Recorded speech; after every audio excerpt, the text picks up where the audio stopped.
Halo, salam sejahtera Malaysia. Selamat datang ke channel Health Lifestyle. Terima kasih karena terus setia dan bersama di dalam channel ini.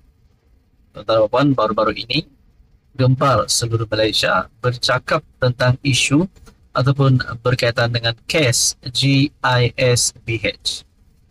Dan yang terkini, saudara-saudara, ada satu pendedahan terbaru berkaitan dengan dana yang terlalu banyak, dana jutaan ringgit, yang bagi saya ini adalah satu dana besar. Pendanaan ini pasti mengejutkan ramai dalam satu perkongsian video daripada Sinar Harian. 23 harta GISBH bernilai RM52.4 juta dikesan di luar negara. Tuan-tuan, bagi saya ini pasti satu pendedahan yang mengejutkan. Mengejutkan ramai kepimpinan politik, termasuk Anwar Ibrahim sebagai Perdana Menteri, termasuk Muhyiddin Yassin, Hadi Awang, Tun Mahathir, dan semua kepimpinan politik.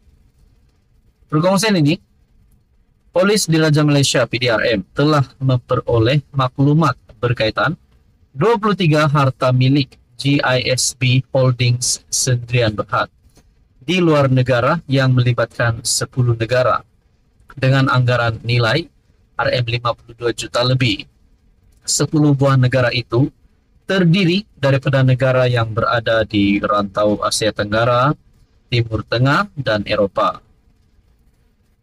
Pengarah Jabatan Siasatan Jenayah JSJ Bukit Aman, Datuk Seri Muhammad Syuhaili Muhammad Zain berkata, pihaknya masih menunggu pengesahan harta tersebut dari negara yang terlibat bagi tindakan lanjut pembekuan dan penyitaan di bawah Akta 613.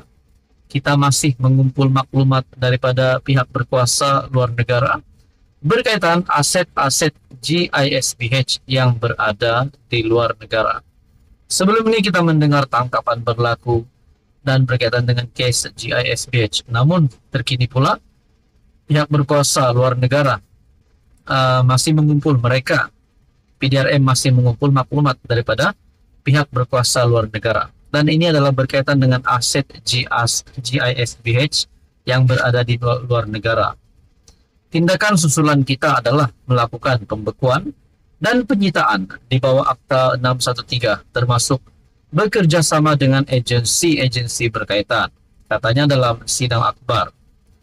Muhammad Syuhaili berkata, pihaknya menggunakan pendekatan melalui polis antarabangsa Interpol dan pihak berkuasa negara terlibat. Kita telah mendapat maklum balas daripada rakan sekerja pihak berkuasa yang memaklumkan ada 3 premis telah berhenti operasi. Papan tanda premis itu juga telah diturunkan, malah tingkap juga telah ditutup dengan plastik hitam. Bagi saya, saudara-saudara, ini adalah satu pendedahan mengejutkan.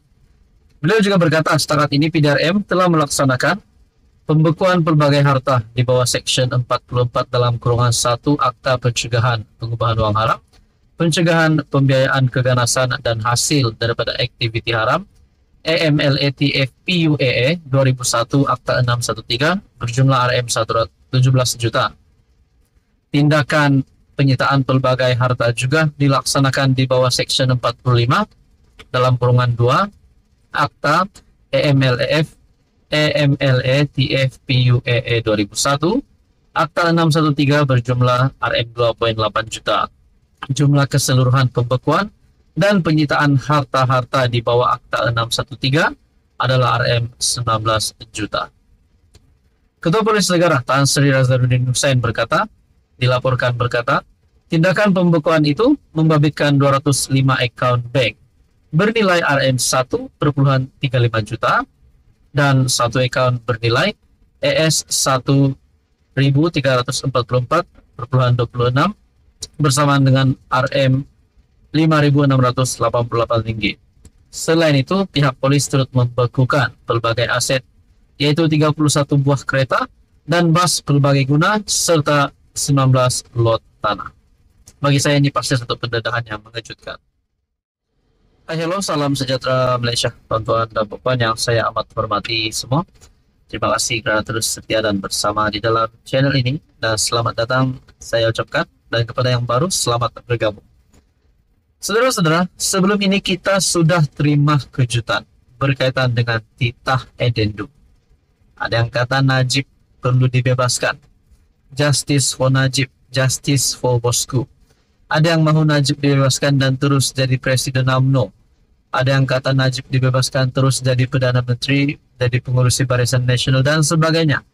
Ada juga yang kata hanya Najib yang boleh naikkan semula nama UMNO. Namun saudara-saudara, benarkah itu?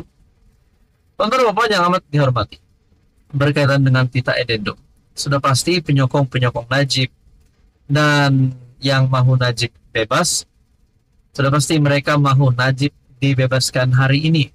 Najib dibebaskan dalam masa terdekat ini, esok, lusa, minggu depan. Kalau boleh, mereka nak Najib bebaskan juga hari ini. Saudara-saudara, ini satu keputusan ataupun satu berita terkini dikongsikan melalui Malaysia Kini berkaitan dengan titah edendum. Peguam Najib gesa teliti kesahihan dokumen di media sosial. Seorang anggota pasukan undang-undang Najib Razak menggesa kerajaan meneliti kewujudan dokumen yang dikatakan sebagai titah edendum berhubung pengampunan diraja yang membolehkan bekas Perdana Menteri itu menjalani baki hukuman penjara 6 tahun di bawah tahanan rumah. Bercakap kepada Malaysia Kini, Muhammad Farhan Muhammad Syafi berkata, ini susulan penemuan di media sosial tentang apa yang didakwa sebagai sebahagian daripada titah edendum. Sukar untuk kami mengesahkan kesahihan dokumen itu pada peringkat ini, kerana apa yang kami lihat adalah gambar yang tersebar di media sosial. Namun, kini lebih daripada sebelumnya, kerajaan harus terlebih dahulu mengesahkan atau menafikan kewujudan edendum itu yang sehingga kini telah disambut dengan senyap yang meragukan walaupun ada gesaan berkali-kali untuk menjawab, katanya ketika dihubungi.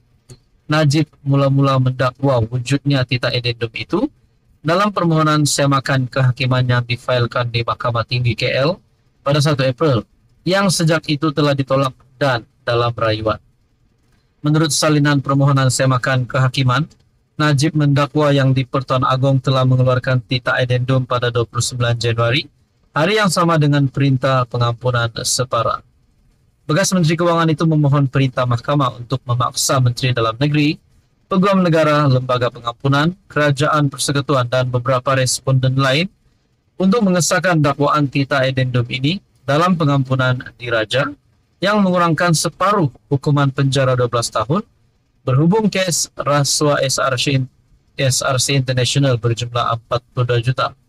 Persoalannya, adakah Najib akan terima pengampunan dalam masa yang terdekat ataupun pengampunan penuh dalam masa yang terdekat ataupun akan ditahan sebagai tahanan rumah dalam masa yang terdekat.